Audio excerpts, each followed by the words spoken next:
All right, hello everyone, and welcome to another episode where I talk about the most recent episode of The Last of Us. Episode. um, you'll notice that my background's not the most interesting. I'm just filming this in my back room where I just have like a little white background up, shorter video because again we're just talking about episode 5 of The Last of Us, so there'll be full spoilers for the episode, but again I won't be spoiling anything that happens in the game in the future. But we'll be kind of talking about things I liked, didn't like in this episode, and also some differences between this and the game. So, last episode ended with Henry and Sam holding Joel and Ellie at gunpoint while they slept, and we got to meet Kathleen's character and some of them. It kind of seemed like Kathleen was going to be kind of a big deal because she was not a part of the game.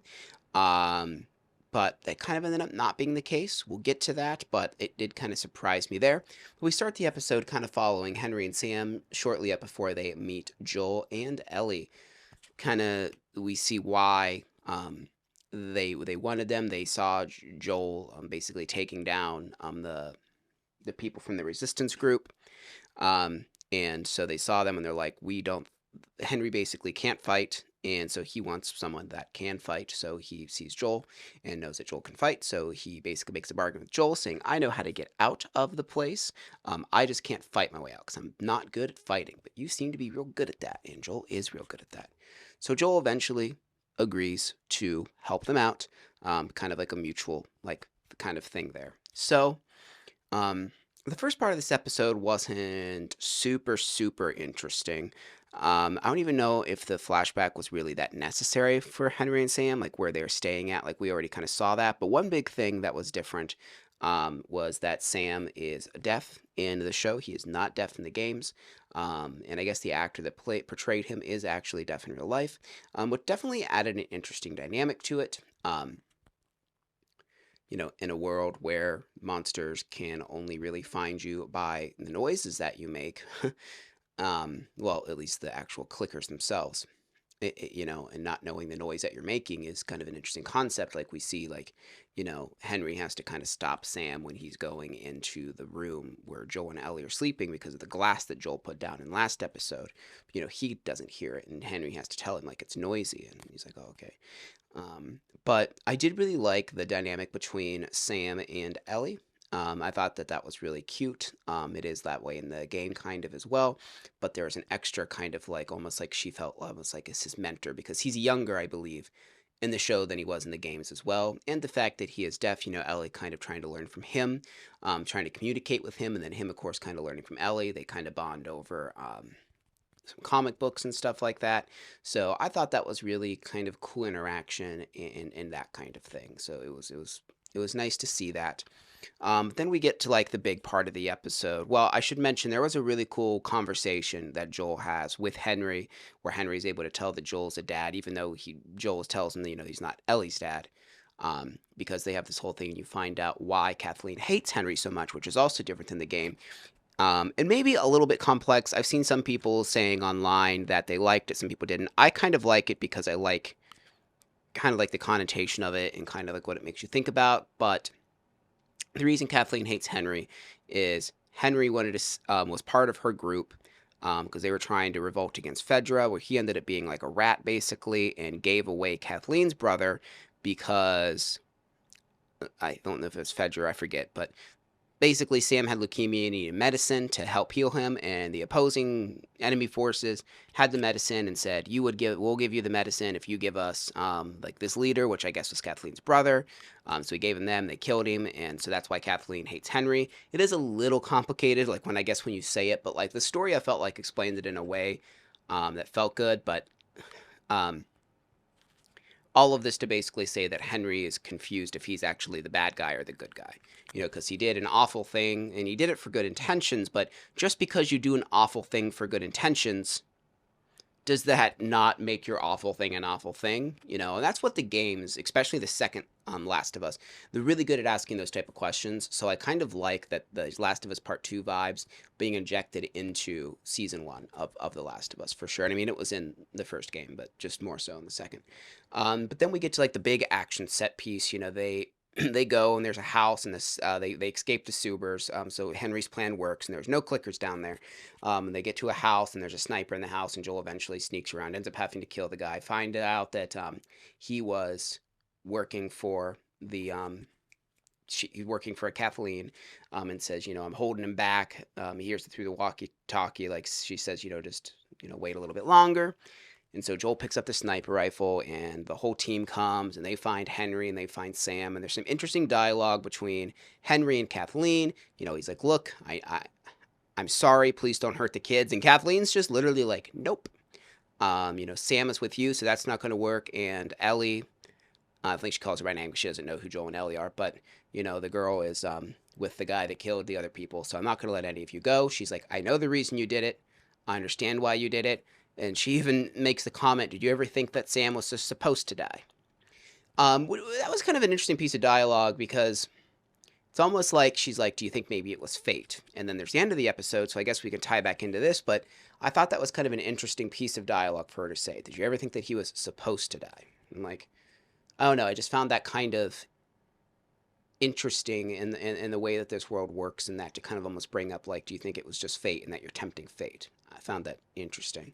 But and right when she's about to, Henry reveals himself, because where else is he going to go? He's hiding behind a car, and there's just hundreds of them, and Joel doesn't really want to fire from his little sniper window now, because there's just so many of them. But then one of the houses one of the vehicles, because Joel does shoot on one of the vehicles that's chasing Ellie and them down, and it hits a house.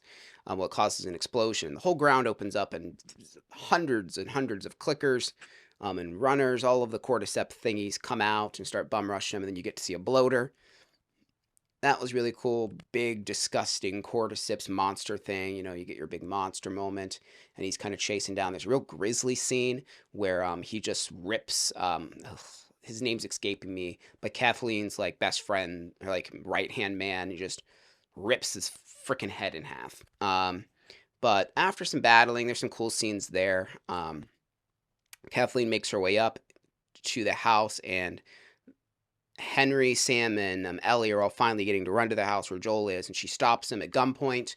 And this is what kind of surprised me, because then she just gets murdered by clickers. They put all this emphasis on her character just to kill her, and I found that to be kind of weird. I thought they were going to do more with her, especially seeing interviews. So they said it's a character you're going to like kind of hate and then learn to love.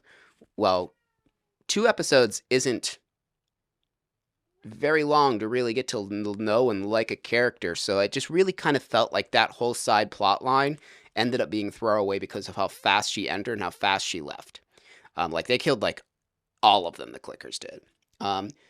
And then you get your last, you get like the last main scene of the episode where they're all in a hotel. Henry and Joel kind of come to an understanding, saying like, "Hey, I would like you to travel with us if you want to." And Henry's like, "Absolutely. I think it'd be great for Sam to have a friend. Him and Ellie are doing a real good job together." And Joel's like, "Cool. I get a companion. It'll make this journey easier, Because even though Joel likes to act all tough, there is obviously a softer side, which we're seeing more and more in every episode, which is just like the games. And I really like that dynamic. It feels very human. It feels very natural.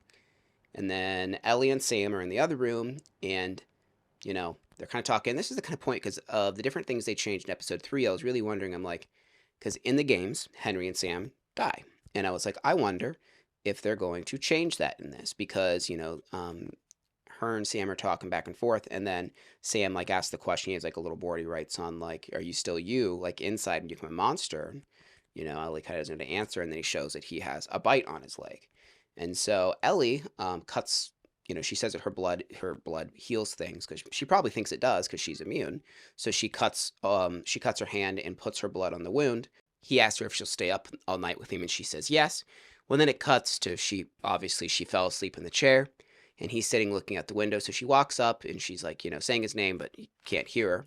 And so she walks up and kind of like puts her hand on him, and he turns, and he has turned into to one of the zombie cordyceps monster things, and gets on her, tackles her down, and they're now out in the main room with Joel and Henry, and it wakes them up. And Henry picks up, Joel goes to pick up the pistol, but Henry gets it and aims it at Joel, and the thing's just attacking Ellie, and Ellie's just screaming, "Joel, help me!" And then finally Henry shoots Sam, and this is exactly how it goes down in the game as well. And Henry just kind of looks at what he's done and is just so distraught, and then he turns the gun on himself.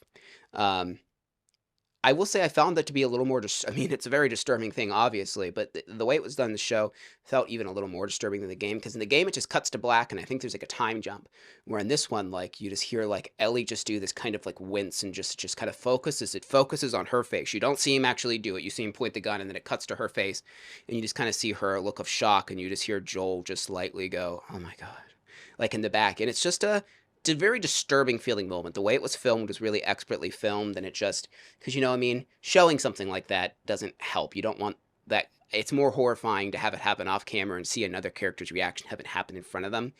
And then we get a shot. Like, it's pretty much the last thing. They dig there. Joel digs them a grave. And Ellie comes and she puts the little thing that he wrote down on. She just wrote "I'm sorry" on it and put it there, and it's basically like, "Let's go, Joel." Um, and so I'm sure there'll be conversations between the two of them for the next one. But what a heavy hitting thing! And like I said, they ended up dying. It was kind of almost like they were trying to maybe foreshadow that for people that probably haven't played the games, like what they're saying maybe it was supposed to happen. I am glad that they didn't end up changing it though, because I think it would have been changing too much. They said they changed parts of how it happened, but the end result was still the same. Um, Making him deaf, they didn't do that much with it. Like, I like the idea of it, but they didn't really fully realize that concept. And I thought we'd actually maybe have 2 episodes with Henry and Sam. I thought maybe they'd flesh him out just a little bit more, but they didn't. Which, I mean, I kind of like it for pacing purposes. And this was another long episode. Where week's episode, episode 4, is like 40 minutes. This was like an hour and 6 or something like that. But that's like including credits. But yeah, very heavy hitting episode. I imagine people who haven't played the games, it probably was a very, I mean, it's disturbing rather less when you know something like this is happening. At least you kind of know. But there was, for a minute, I'm like, are they going to change it? But they didn't. And yeah, I think overall this was a really good episode. This one I'd probably give an 8.5 to, just because there's some story elements that I just think there was a little bit extra there that they didn't do enough with, like Kathleen's character. And I've seen other people say this as well. She didn't feel 100% believable as like a leader of the group. She seemed a little too wishy-washy, and like her, maybe it's just the casting is wrong. I love that actress. I love her, but she didn't feel.